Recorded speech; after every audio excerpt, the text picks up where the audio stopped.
Salut à tous! Hello! Bienvenue dans une nouvelle vidéo. Aujourd'hui, on va vous donner tous nos conseils pour visiter Venise.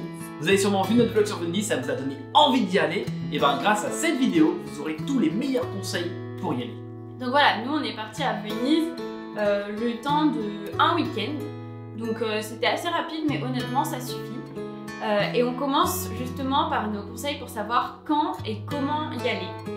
Alors quand aller à Venise, nous on vous conseille honnêtement la basse saison, c'est-à-dire plutôt en hiver ou printemps-automne, parce que vraiment il y a déjà énormément de monde, c'est une ville très touristique. Donc si vous y allez en été, vous allez moins profiter, sachant que les week-ends, la ville est déjà énormément remplie, même en hiver. Après, il faut savoir que certains endroits, comme par exemple certains restaurants, sont fermés pendant la basse saison, mais si ça vous dérange pas, c'est plus agréable. Alors comment y aller? Bon, ça dépend où c'est que vous habitez. Nous par exemple lundi, on est seulement à 6 heures en voiture, mais bon, pour la plupart des personnes en avion, l'aéroport est à seulement 20 minutes du plein centre de Venise. Une fois à l'aéroport, vous avez plusieurs choix pour vous rendre au plein centre. Alors le bus, ce sera le moyen le moins cher et le plus rapide, seulement 8 € l'aller. Il y a deux compagnies, ACTV et ATVO, et vous pouvez acheter vos billets directement sur place à l'aéroport. Sinon, vous pouvez y aller aussi en bateau, donc plusieurs sortes de bateaux, soit en bateau taxi, vous y serez en 20 minutes, c'est environ entre 35 et 40 €, soit en waterbus avec la société Ali Laguna pour 15 € et vous y serez en 1 h 15.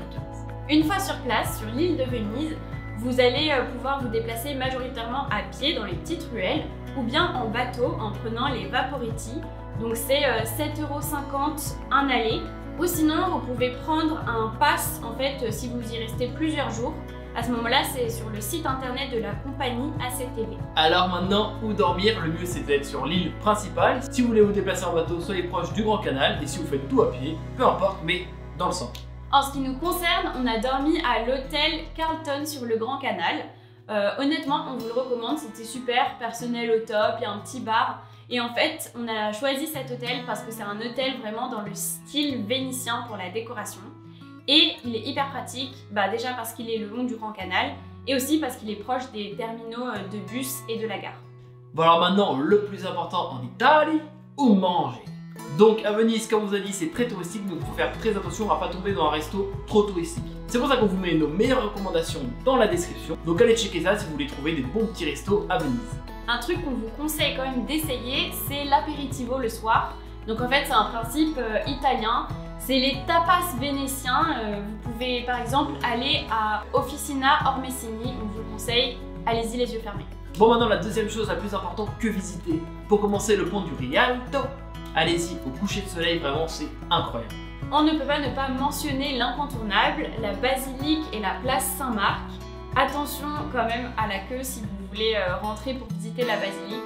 Et on vous conseille aussi, si vous y êtes au moment du coucher du soleil, de vous balader le long des quais devant la place Saint-Marc, c'est très très beau. Et vous pouvez même avoir la vue sur la basilique Santa Maria. Et ça vous permettra aussi de voir la place Saint-Marc éclairée le soir, ce qui est quand même différent. Alors si vous êtes très chanceux, vous pourrez peut-être voir la place Saint-Marc sous les eaux. C'est quand même un phénomène assez rare, mais qui se produit plusieurs fois par an. Et vraiment à ce moment-là, il y a des vendeurs qui vendent du coup des bottes en caoutchouc pour marcher dans l'eau, et c'est vraiment hyper beau parce que la basilique se reflète dans l'eau. Donc on ne sait jamais, vous pourrez peut-être tomber sur ce moment. Ce qui est super intéressant aussi, c'est de prendre la ligne 1 de Vaporetto. Donc c'est les bateaux qui vous permettent de traverser toute la ville si vous la faites de A à Z, et franchement, hyper bon rapport qualité. À Venise, vous pouvez aussi visiter des palais de style typique vénitien. Donc on vous conseille par exemple la Ca' Rezzonico et vous avez des réductions pour les étudiants. Donc on vous a pas mal parlé de l'île principale, mais en fait autour de Venise, il y a plein d'autres petites îles que vous pouvez visiter qui sont plus ou moins intéressantes.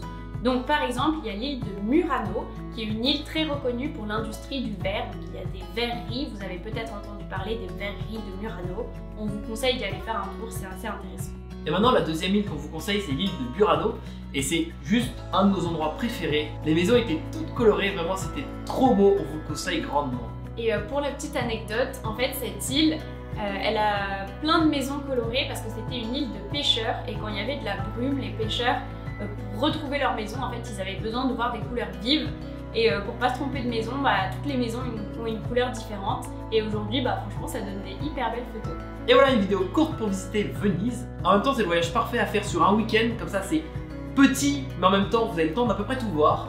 Dans tous les cas, on vous recommande vraiment, en plus de nos conseils, de vous perdre dans les ruelles. Il y a toujours plein de petits coins à découvrir et c'est vraiment un nombre de ruelles infini et de petites places et voilà, de petits magasins, de petits bars, de petits restaurants, c'est hyper typique.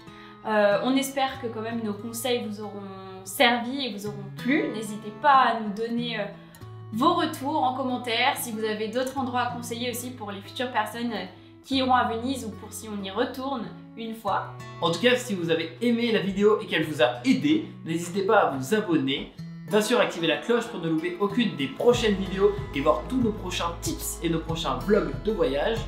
N'hésitez pas aussi à nous dire en commentaire quel voyage ou quel conseil vous aimeriez avoir pour les prochaines vidéos, on le prendra en compte. On est prêt à tout, on prend la note, on va dans le pays, on vous fait conseil direct. Il reste plus qu'à ce que le Covid permette l'ouverture du pays et on y go. Mais c'est vous. Allez, à la prochaine. Ciao. Ciao.